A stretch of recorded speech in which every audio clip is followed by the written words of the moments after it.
గారు, ఈ section 498A అనేది మిస్యూజ్ అవుతుందని ఒక సర్వేలో 98% మిస్యూజ్ అవుతుందని చెప్పేసి సర్వేలో తెలిపింది. అంటే ఎక్కువగా మహిళల కోసం ఏర్పరిచిన ఈ చట్టాలు వాళ్ళకి స్వేచ్ఛ కంటే ఎక్కువగా సమస్యలు ఎక్కువ సృష్టిస్తుందన్న వాదన ఏర్పడుతుంది. అలాగే ఏదైతే అర్థ ఉందో ఆడపడుతుందో వాళ్ళు స్త్రీలు అని చెప్పి శ్రీనివాస్ గారు కూడా అంటున్నారు. మీరేమంటారు దీన్ని? ఇప్పుడు అందరూ మహిళలేనండి. ఒక మహిళ ఇంకొక మహిళకి ఎలా ఆహ్వానించాలి, ఎలా అమ్మాయిని రిసీవ్ చేసుకొని ఆ అమ్మాయి అక్కడ జీవించగలిగే పరిస్థితులు కల్పించాలి అనే విషయంలో అత్తగారు ఎప్పుడైతే దారి తప్పి ప్రవర్తిస్తారో ఆ టైంలోనే 498A సెక్షన్ వస్తుందండి. ఆ సెక్షన్ కూడా అసలు ఇంతవరకు మహిళలు ఎంతమంది 498A పెట్టుకున్నారండి, అసలు ఎంతమంది వెలుగులోకి వచ్చారండి, ఎన్ని కేసెస్ వెలుగులోకి వచ్చాయి. అనేక మంది కోర్టుకి వెళ్ళినా పోలీస్ స్టేషన్కి వెళ్ళినా ఇంకింతతోటి వాళ్ళ లైఫ్ ఎండ్ అవుతుందనే బాధతోటి భయంతో అది బయటికి చెప్పడానికి కూడా భయపడే మహిళలు అనేక మంది ఉన్నారంటే. అయితే 498A మిస్యూజ్ అవుతుందంటే ఇప్పుడు ఇందాక చెప్పుకున్నామంటే మనం 4 గోడల మధ్య ఏం జరుగుతుంది అనేది ఎవరు సాక్ష్యం చెప్పాలి? అత్తగారు కోడల్ని శిక్షించింది, కిరోసిన్ పోసింది, అంటబెట్టింది, కానీ ఎవరు చూశారు? అది దానికి ఎవిడెన్స్ చెప్పడానికి ఎవరు లేరండి. ఇన్వెస్టిగేషన్ లో అది సాధ్యం. అయితే ఇన్వెస్టిగేషన్ పరిపూర్ణంగా చిత్తశుద్ధితో చేస్తున్నారా ఈ ఆఫీసర్స్ అంటే? అదేం లేదంటే ఎవరు డబ్బులు ఇస్తే వాళ్ళ పక్షాన అధికంగా వాళ్ళకి సపోర్ట్ చేసి 498 మిస్యూజ్ అవుతుంది అనేది క్రియేట్ చేసి ఈమె ఒక రకంగా పోలీస్ స్టేషన్కి వెళ్ళి సఫర్ అవుతుంది. ఇంకో రకంగా చట్టంలో కూడా నిలదొక్కుకోలేక ఎవిడెన్స్ ని ప్రూవ్ చేయలేక 4 గోడల మధ్య జరిగే విషయాన్ని ఎవరొచ్చి చెప్తారంటే ఎవిడెన్స్ గా కోర్టులో చెప్పాలంటే దానికి ఏంటి ప్రూఫ్స్? దానికి ఏమైనా నిబద్ధత ఉందండి? అంటే ఎక్కడ ఈ చట్టం దుర్వినియోగం కావట్లేదు అనేది కావట్లేదండి. అసలు మహిళ దుర్వినియోగం కానప్పుడు ఎందుకని అత్త ఆడపట్ల సంక్షేమ సంఘం అనేది సంక్షేమ సంఘం అంటే ఇప్పుడు ముందుగా గారు వచ్చారండి, బాగుంది, అప్రిషియేట్ చేయాలి. ఒక మహిళగా ముందుకు రావడం, ఒక బహిరంగంగా మాట్లాడటమే చాలా ఇదైన రోజులండి. ఇప్పుడు మహిళ అభివృద్ధి చెందింది అంటున్నారు కానీ ఎంతమంది అభివృద్ధిలో ఉన్నారండి? కొన్ని లక్షల మంది మహిళలు సఫలవుతున్నారండి. వాళ్ళ ప్రతినిధులుగా ఏదో చాలా తక్కువ 1% కూడా రావట్లేదండి బయటికి. అటువంటి సమయంలో ముందుగా రావడం కూడా చాలా హర్షించవలసిన విషయమే. కానీ ఆ అత్త ఆడపడుతున్న సంఘానికి ప్రతినిధిగా రాకుండా మహిళా సంఘాలకు మీ దగ్గరికి ఒక బాధితురాలైన కోడలు కావచ్చు వచ్చినప్పుడు కేవలం అత్త అంటే ఒక నెగిటివ్ షేడ్లో చూడడం, ఆ అత్త వల్లే బాధపడుతుంది ఈమె వల్ల అంటే మీరు ఒక కేసు వచ్చినప్పుడు దాన్ని మీరు ఎలా డీల్ చేస్తారు? ఎలాంటి ఫిర్యాదులు ఏమేమి చూస్తారు? ఎప్పుడైనా సరే మహిళా సంఘాల దగ్గరికి ఎంతమంది అత్తలు వస్తున్నారండి?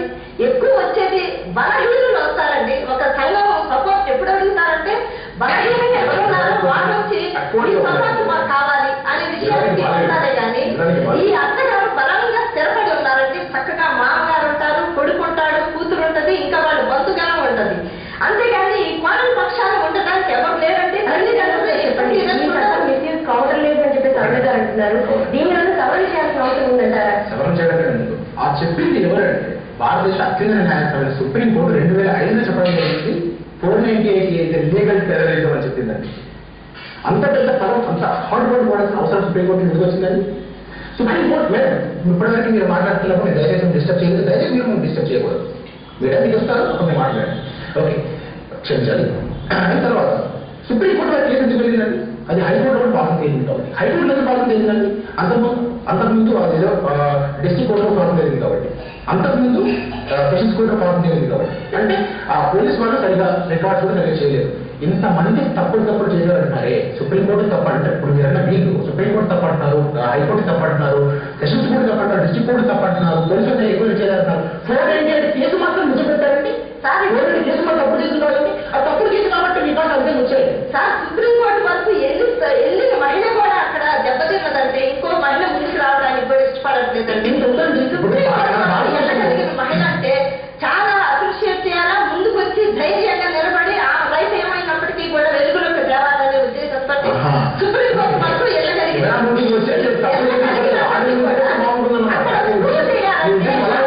మధ్యలో ఏం జరుగుతుంది అనేది ఎవిడెన్స్ చేయడం కష్టపడ్డారు. ముందుకు వచ్చి సుప్రీంకోర్టు వారికి వెళ్ళి తప్పులు చేస్తున్నా చెప్పండి వన్ సైడెడ్ గా ఉందని మీరు నమ్ముతారు? ఒకటే చెప్తాను, ఇందులో చిన్న ఎగ్జాంపుల్ అండి. అంటే 1 minute ప్లీజ్. ఫర్ ఎగ్జాంపుల్ మనకి భారతదేశంలో ఒక రోజు కొన్ని రుగ్మతలు వచ్చాయండి, పోలియో వచ్చిందనుకోండి. ఇప్పుడు గవర్నమెంట్ ఏం చేస్తుందంటే దాని మీద ఇమ్యునైజేషన్ కార్యక్రమం పోయింది, పల్స్ పోలియో ఇమ్యునైజేషన్ పెట్టగానే ఏంటంటే డ్రాస్టిక్ మొత్తం పడిపోయాయి. మహిళలకు రక్షణ లేకుండా పోతుందని చెప్పి అన్నారు. వీళ్ళ కోసం చట్టాన్ని తీసుకొచ్చినప్పుడు ఎందుకంటే ఈ తర్వాత కేసులు ఎవరైనా పెరిగిపోతున్నాం అంటే అమలు లేకుండా, లేకుంటే మీకు దుర్వినియోగం కోసం అని చెప్పేసి కొన్ని సంఘాలు వాడుకుంటున్నారా? లేదండి, ఇది చట్టాలు ఖచ్చితంగా కూడా ఎంక్వైరీస్ ఇన్వెస్టిగేషన్ కరెక్ట్ ఉండాలండి, అప్పుడే న్యాయం జరుగుతుంది. 498 పెట్టడానికి ఇంకా ఇంకా కూడా బాధిత మహిళలందరూ ముందుకు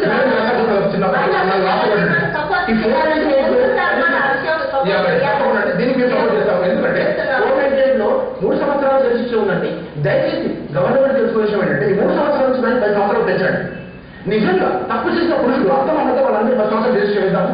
ఒకవేళ కేసు తప్పని తేలిన మరుక్షణం మరి ఈ భార్య వాళ్ళ కుటుంబాలు మొత్తం పంపిద్దామని దాన్ని పెట్టుకుంటారు. అలా చెప్పండి. ఇప్పుడు దానికోసం మనం ఇప్పుడు బయట చేద్దాము. పార్లమెంట్ బిల్లు బయట సో మచ్ శ్రీనివాస్ గారు డిస్కషన్ పాల్గొంది. బారుణ గారు సెక్షన్ 498A మహిళల చేతులు పాక్ పదాస్త్రం అది మహిళలకు నిజంగా ఒక ఆయుధంగా పనిచేస్తుంది. కానీ నిజమైన బాధితులకు అండగరించినప్పుడే ఈ యొక్క చట్టానికి అర్థం పరమార్థం ఉంటుందని అంటారు. ఇది వాటి స్పెషల్ డిస్కషన్. నమస్తే.